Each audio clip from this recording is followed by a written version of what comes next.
Hello everyone, Ashok पारुपल channel में आप सबका वेलकम है। चलिए अभी अभी जो आपका आकांक्षा का एग्ज़ाम हुआ है, ठीक है, उसका मतलब फिजिक्स केमिस्ट्री बायो सारा चीज़ का आंसर शीट देखेंगे। ठीक है, चलिए आप मिला लीजिए अपना अपना और मिला कर कमेंट सेक्शन में कमेंट करके बताइए कि किसका कितना नंबर आ रहा है। ठीक है, चलिए स्टार्ट करते हैं। सबसे पहले फिजिक्स को देखेंगे, उसके बाद केमिस्ट्री को देखेंगे, उसके बाद बायो को देखेंगे, उसके बाद मैथमेटिक्स, सारा चीज़ का आंसर क्वेश्चन देखेंगे इस वीडियो के थ्रू। ठीक है, चलिए स्टार्ट करते हैं शुरू से लेकर लास्ट तक। ठीक है, ये रहा आपका स्क्रीन के सामने सबसे पहला वाला क्वेश्चन देख लीजिए। ठीक है, इस क्वेश्चन का अगर बात करेंगे तो देखिए पहला वाला क्वेश्चन आपसे क्या पूछा जा रहा है कि खतरे के संकेत है तो लाल रंग का प्रयोग किया जाता है। ठीक है, तो खतरे के संकेत है तो जो लाल रंग का यूज किया जाता है वो स्पेशलिस्ट आप जान लीजिए कि उसका क्या होता है कि इसका परिकर्णन कम होता है। ठीक है, इसका तरंगदैर्घ्य, लाल रंग का तरंगदैर्घ्य, लाल रंग का जो होता है तरंगदैर्घ्य जो सबसे ज़्यादा होता है, जिसका तरंगदैर्घ्य जो सबसे ज़्यादा होता है उसका परिकर्णन सबसे कम होता है। इसीलिए इसका सी नंबर वाला ऑप्शन तो आपका क्या हो जाएगा, करेक्ट हो जाएगा। ठीक है, अगर बात करेंगे तो सी नंबर वाला ऑप्शन आपका सही आंसर हो जाएगा। ठीक है, चलिए क्वेश्चन नंबर 2 की और मूव ऑन करते हैं और ये रहा आपका क्वेश्चन नंबर 2। अगर क्वेश्चन नंबर 2 का अगर बात करेंगे तो देखिए क्वेश्चन नंबर 2 आपसे क्या पूछा जा रहा है। क्वेश्चन नंबर 2 आपसे पूछा जा रहा है कि निम्नलिखित में से कौन कौन ऊर्जा का प्रकार नहीं है। मतलब आपसे क्वेश्चन में पूछा जा रहा है ऊर्जा का प्रकार नहीं है। ठीक है, तो अगर बात करेंगे तो देखिए निम्नलिखित में से कौन ऊर्जा का प्रकार नहीं है। तो जनित तरल तो ऊर्जा का परिचार है, प्रकार है। सौर कोशिका भी, सौर से कोशिका भी है। बैटरी भी ऊर्जा का स्रोत है। रियोस्टेट नहीं है, इसलिए इसका सी नंबर 2 ऑप्शन तो सही आंसर हो जाएगा। ठीक है, चलिए क्वेश्चन नंबर 3 की ओर मूव ऑन करते हैं। क्वेश्चन नंबर 3 यह रहा आपका स्क्रीन के सामने। निम्न में से गुप्त उष्मा का एसआई मात्रक क्या होता है। तो गुप्त उष्मा का जो एसआई मात्रक होता है आप जान लीजिए कि जूल पर केजी होता है। ठीक है, जूल पर केजी आपका सी बी नंबर वाला ऑप्शन तो सही आंसर हो जाएगा। ठीक है, चलिए क्वेश्चन नंबर 4 की ओर मूव ऑन करते हैं और ये रहा आपका क्वेश्चन नंबर 4। क्वेश्चन नंबर 4 आपसे क्या पूछा जा रहा है कि अच्छे टेलीस्कोप का बीम होना चाहिए। एक अच्छे टेलीस्कोप का जो बीम होता है ना, उसके क्या होता है, बड़ा द्वारक होता है और उसका फोकस दूरी क्या होती है, छोटा होता है। बी नंबर वाला ऑप्शन तो आपका सही आंसर हो जाएगा। ठीक है, चलिए क्वेश्चन नंबर 5 की ओर मूव ऑन करते हैं और ये रहा आपका स्क्रीन में सामने क्वेश्चन नंबर 5। ठीक है, क्वेश्चन नंबर 5 की ओर मूव ऑन करेंगे तो देखिए क्वेश्चन नंबर 5 आपके क्या है स्क्रीन के सामने। उत्तल लेंस का आवर्धन होता है, जो भी उत्तल लेंस होता है उसका आवर्धन जो होता है याद रखिएगा, कभी कभी कम होता है कभी ज़्यादा होता है, इसलिए इसका डी नंबर वाला ऑप्शन तो सही आंसर हो जाएगा। ठीक है, चलिए क्वेश्चन नंबर 6 की ओर मूव ऑन करते हैं और ये रहा आपका स्क्रीन के सामने क्वेश्चन नंबर 6। ठीक है, क्वेश्चन नंबर 6 का अगर बात करेंगे तो एक अंधेरे कक्ष में हरी पत्तियों को रखा जाता है तो ये लाल रंग का बत्ती जलता है। ठीक है, तो इसका अगर बात करें तो इस क्वेश्चन का अगर आंसर देखेंगे तो देखिए इसका करेक्ट आंसर हो जाएगा ए नंबर 2 हरा हो जाएगा। ठीक है, ए नंबर वाला ऑप्शन आपका सही हो जाएगा। ठीक है, चलिए क्वेश्चन नंबर 7 की ओर मूव ऑन करते हैं और ये रहा आपका स्क्रीन के सामने क्वेश्चन नंबर 7। ठीक है, क्वेश्चन नंबर 7 का अगर बात करेंगे तो क्वेश्चन नंबर 7 क्या है, देखिए दीप्त फ्लक्स कैसा है मात्रक होता है तो लुमेन होता है। ए नंबर 2 आपका सही आंसर हो जाएगा। ठीक है, चलिए क्वेश्चन नंबर 8 की ओर मूव ऑन करते हैं और ये रहा आपका स्क्रीन के सामने क्वेश्चन नंबर 8।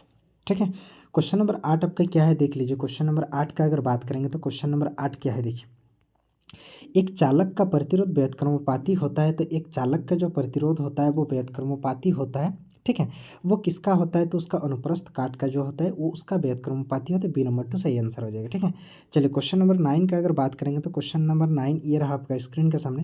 देखिए क्वेश्चन नंबर 9 क्या है कि 60 डिग्री में अ, न दो समतल दर्पण के बीच एक प्रकाश रखा जाता है बनने वाला प्रतिबिंब। देखिए अगर इसका बात करेंगे तो ये इसका करेक्ट आंसर हो जाएगा। देखिए क्या होता है 360 बटा आपका कितना हो जाएगा 60 -1 होता है आपको पता है। ठीक है, माइनस कितना होता है 1, ये काटेंगे 6 6 36, 6 माइनस 1 करेंगे तो 5, इसका सी नंबर वाला ऑप्शन तो क्या हो जाएगा आपका सही आंसर हो जाएगा। ठीक है, क्वेश्चन नंबर 10 का अगर बात करेंगे तो ये रहा आपका स्क्रीन के सामने क्वेश्चन नंबर 10। ठीक है, क्वेश्चन नंबर 10 आपका क्या है देख लीजिए। क्रियाकलाप के कारण नेत्र की फोकस दूरी में परिवर्तित किया जा सकता है, पच्छावी पेशियों के द्वारा नेत्र के फोकस दूरी में परिवर्तित किया जा सकता है। ठीक है, चलिए क्वेश्चन नंबर 11 आपका स्क्रीन के सामने ये रहा। ठीक है, क्वेश्चन नंबर 11 का अगर बात करेंगे तो यदि अवतल अवतल दर्पण के मुख्य फोकस से आपतित किरण गुजरती है, ठीक है, मुख्य फोकस से गुजरती है तो वो टकराने के बाद मुख्य अक्ष के समांतर जाएगी, तो सी नंबर वाला ऑप्शन तो आपका सही आंसर हो जाएगा। ठीक है, चलिए क्वेश्चन नंबर 12 ये रहा आपका स्क्रीन के सामने देख लीजिए। क्वेश्चन नंबर 12 का अगर बात करेंगे तो क्वेश्चन नंबर 12 क्या है देखिए। क्वेश्चन नंबर 12 आपसे पूछा जा रहा है कि मानव नेत्र की किसी बीम का प्रतिबिंब आँख के कौन सा भाग में बनता है तो आपको पता है रेटिना, दृष्टिपोटल। बी नंबर 2 सही आंसर हो जाएगा। 13 नंबर वाला क्वेश्चन अगर देखेंगे तो सामान्य दृष्टि वाले युवा वयस्क के लिए दृष्टि की निम्नतम दूरी जो होता है, अगर इसका बात करेंगे तो निम्नतम दूरी होता है आपका 25 सेंटीमीटर, जो आपका बी नंबर में सही आंसर दिया। क्वेश्चन नंबर 14 देखिए, ये रहा आपका स्क्रीन के सामने। क्वेश्चन नंबर 14 का अगर बात करेंगे तो जल में हवा की बुदबुद हमेशा जैसा होती है तो उत्तल लेंस की जैसा होती है, जो आपका बी नंबर तो सही आंसर हो जाएगा। ठीक है, चलिए क्वेश्चन नंबर 15 की ओर मूव ऑन करते हैं और ये रहा आपका स्क्रीन के सामने क्वेश्चन नंबर 15। ठीक है, क्वेश्चन नंबर 15 क्या है कि एक व्यक्ति 3 मीटर से अधिक दूरी की वस्तु स्पष्ट रूप से नहीं देख पाता है, यह ग्रासित है। देखिए, यह मायोपिया होता है, आपका बी नंबर तो सही आंसर हो जाएगा। ठीक है, चलिए क्वेश्चन नंबर 16 की ओर मूव ऑन करते हैं और ये रहा आपका स्क्रीन के सामने क्वेश्चन नंबर 16। क्वेश्चन नंबर 16 का अगर बात करेंगे तो क्वेश्चन नंबर 16 क्या है देखिए, क्वेश्चन नंबर 16 है कि बीम का आकार का वास्तविक प्रतिबिंब पाने हेतु बीम को उत्तल लेंस के सामने कहाँ रखा रहना चाहिए। तो उत्तल लेंस के सामने मतलब समान साइज का बात कर रहे हैं। ठीक है, बीम के आकार का समान, इसका मतलब है फोकस दूरी के लेंस की फोकस दूरी की दुगुनी पर बी नंबर तो आपका सही आंसर हो जाएगा। ठीक है, चलिए क्वेश्चन नंबर 17 की ओर मूव ऑन करते हैं। ये रहा आपका स्क्रीन के सामने क्वेश्चन नंबर 17। क्वेश्चन नंबर 17 का अगर बात करेंगे तो रेटिना पर स्थित प्रतिबिंब का प्रभाव रहता है। कोई भी वस्तु देखते हैं, देखने के बाद वो हमारा कितना टाइम तक रेटिना पर रहता है, तो 1/16 सेकेंड होता है, जो बी नंबर तो आपका सही आंसर हो जाएगा। ठीक है, चलिए क्वेश्चन नंबर 18 के बारे में अगर बात करेंगे तो क्वेश्चन नंबर 18 क्या है देख लीजिए।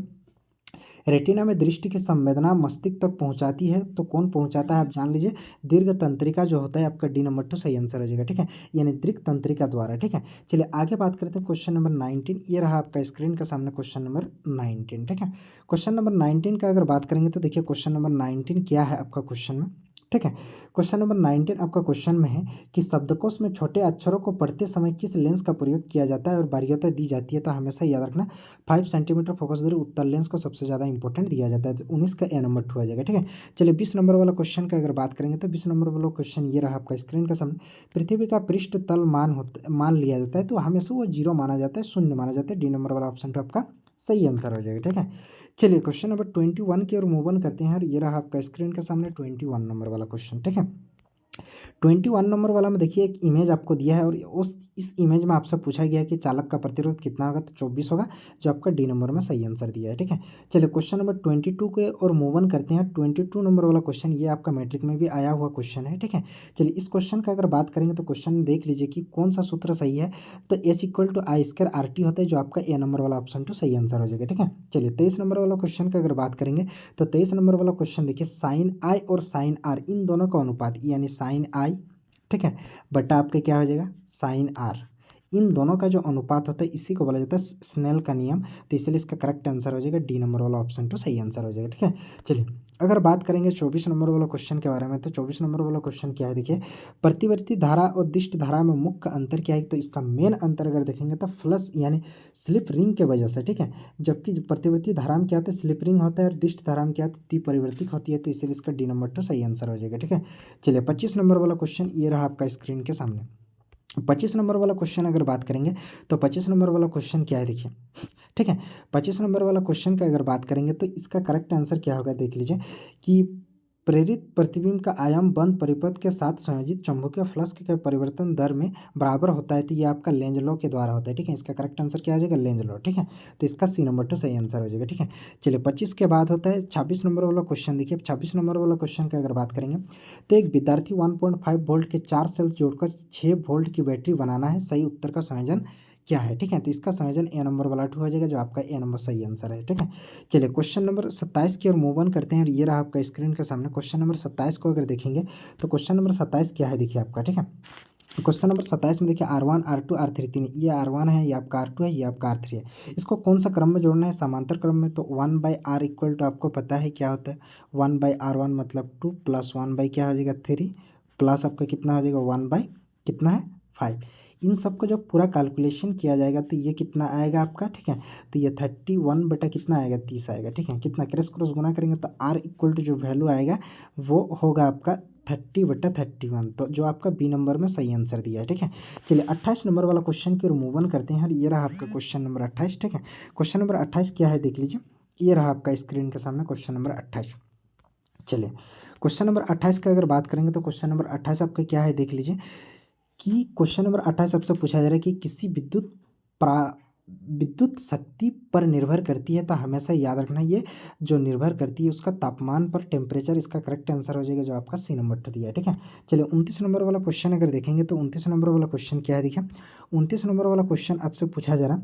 ठीक है, कि एक प्रायोगिक विद्युत मोटर में कुंडली को कहा जाता है, कुंडली को क्या क्या कहा जाता है, तो आपको पता है ए आर्मेचर कहा जाता है, जो आपका ए नंबर 2 सही आंसर हो जाएगा। ठीक है, चलिए 29 नंबर वाला क्वेश्चन अगर बात करेंगे, सॉरी 29 नंबर तो बात किए, 30 नंबर वाला क्वेश्चन आपका क्या है। देखिए 30 नंबर वाला क्वेश्चन आपसे क्या है कि प्रोटॉन निम्नलिखित गुणों में कौन सा परिवर्तित हो सकता है चुंबकीय क्षेत्र में, तो इसका परिवर्तित हो सकता है मोमेंटम, यानी आपका सी नंबर 2 संवेग हो सकता है। ठीक है, चलिए 31 नंबर वाला क्वेश्चन आपका देखते हैं। 31 नंबर वाला क्वेश्चन देखिए, यहाँ पे आपको डायग्राम दिया है और इसमें कौन सही है आपसे पूछा जा रहा है। देखिए ये अगर बात करेंगे तो ये आपका कौन सा लेंस है, तो ये आपका उत्तल लेंस है। उत्तल लेंस मुख्य अक्ष के समांतर जाती है तो फोकस से निकलती है। ए नंबर वाला आपका सही आंसर है, ये फर्स्ट वाला तो आपका सही आंसर हो जाएगा। ठीक है, तो इसलिए आपका ए नंबर 2 आपका क्या हो जाएगा, आपका करेक्ट आंसर हो जाएगा। ठीक है, चलिए 32 नंबर वाला क्वेश्चन आपका स्क्रीन के सामने ये रहा। 32 नंबर वाला क्वेश्चन का अगर बात करेंगे तो 32 नंबर वाला क्वेश्चन क्या है। देखिए 32 नंबर वाला क्वेश्चन है कि डैश डैश डैश के लिए चुंबकीय प्रवृत्ति धनात्मक तथा ऋणात्मक होती है, तो हमेशा अनुचुंबकीय पदार्थ होता है, जो आपका बी नंबर में सही आंसर दिया है। ठीक है, चलिए 33 नंबर वाला क्वेश्चन की ओर मूव ऑन करते हैं। ये रहा आपका स्क्रीन के सामने 33 नंबर वाला क्वेश्चन। 33 नंबर वाला क्वेश्चन क्या है, देखिए लेंज का नियम डैश डैश डैश के संरक्षण नियम का परिणाम है, तो लेंज जो होता है ये आपका करेक्ट आंसर हो जाएगा, ऊर्जा एनर्जी से रिलेटेड होता है। ए नंबर 2 आपका सही आंसर हो जाएगा। ठीक है, चलिए 34 नंबर वाला क्वेश्चन ये रहा आपका स्क्रीन के सामने। 34 नंबर वाला विद्युत चुम्बकीय प्रेरण की परिघटना है, तो विद्युत चुम्बकीय प्रेरण की परिघटना जो होती है वो आप जान लीजिए कि चुम्बकीय, इसका करेक्ट आंसर जो हो जाएगा सी नंबर 2 सही आंसर हो जाएगा। ठीक है, सी नंबर 2 आपका सही आंसर हो जाएगा। ठीक है, चलिए 35 नंबर वाला क्वेश्चन आपका देखते हैं और ये रहा आपका स्क्रीन के सामने 35 नंबर वाला क्वेश्चन। 35 नंबर वाला क्वेश्चन अगर देखेंगे तो 35 नंबर वाला क्वेश्चन क्या है, देखिए कि क्षैतिज के साथ पृथ्वी के कुल प्रतिरोध क्षेत्र द्वारा बनाए गए कोण को क्या कहते हैं, तो याद रखिएगा उस कोण को नमन कोण कहते हैं, जो आपका ए नंबर 2 सही आंसर हो जाएगा। ठीक है, चलिए 36 नंबर वाला क्वेश्चन की ओर मूव ऑन करते हैं। ये आपका करेक्ट आंसर हो जाएगा कि किसी विद्युत परिपथ में विद्युत शक्तियों का निरूपण किया जाता है क्या नहीं किया जा सकता, IR स्क्वायर हो जाएगा, जो आपका बी नंबर में सही आंसर दिया है। ठीक है, चलिए 37 नंबर वाला क्वेश्चन की अगर बात करेंगे तो 37 नंबर वाला क्वेश्चन की किसी विद्युत धारावाही चालक के संबंध में चुंबकीय क्षेत्र की दिशा ज्ञात करने वाला सुगम उपाय दिशा जाता है, तो ये फ्लोमिंग का वाम हस्त नियम हो जाएगा, जो आपका ए नंबर 2 दिया है। ठीक है, चलिए 38 नंबर वाला क्वेश्चन देखते हैं। ये रहा आपका स्क्रीन के सामने 38 नंबर वाला क्वेश्चन। एक लाल तथा दूसरा नीला प्रकाश के किरण पुंज सहित स्क्रीन पर एक ही बिंदु स्क्रीन पर पड़ने वाला रंग दिखाई देता है, मेजेंटा हो जाएगा, जो आपका ए नंबर 2 सही आंसर दिया है। ठीक है, चलिए आगे देखते हैं 39 नंबर वाला क्वेश्चन। ये रहा आपका स्क्रीन के सामने। ठीक है, 39 नंबर वाला क्वेश्चन की अगर बात करेंगे तो देखिए लघुपतन के समय विद्युत परिपथ में क्या आता है, जैसे लघुपतन होता है तो उस समय करंट बढ़ जाती है, इसका मतलब बहुत अधिक बढ़ जाता है। सी नंबर वाला ऑप्शन आपका सही आंसर हो जाएगा। ठीक है, ठीक है, चलिए क्वेश्चन नंबर 40 की ओर मूव ऑन करते हैं और ये रहा आपका स्क्रीन के सामने। जेट प्लेन का इंजन किस सिद्धांत पर काम करती है, तो आपका लीनियर मोमेंटम हो जाएगा, जो आपका रैखिक संवेग हो जाएगा, जो आपका बी नंबर में सही आंसर दिया। आई होप हमको लगता है कि ये 40 फिजिक्स का जो क्वेश्चन था पूरा 40 का 40 आंसर शीट बता दिए। इसमें आप कमेंट करके बताइए कि किसका कितना आ रहा। फिर जस्ट अगला वीडियो में हम आपको केमिस्ट्री लेके आ रहे हैं, उसका अगला वाला वीडियो में बायो लेके आते हैं। चलिए कमेंट करके बताइए ये वीडियो आपको देख के कैसा लगा, और ज़्यादा से ज़्यादा कमेंट कीजिए ताकि हम फिजिक्स और सॉरी केमिस्ट्री और बायो का भी आंसर शीट लेके आऊँगा। ठीक है, थैंक यू, मिलते हैं नेक्स्ट वीडियो में, तब तक के लिए।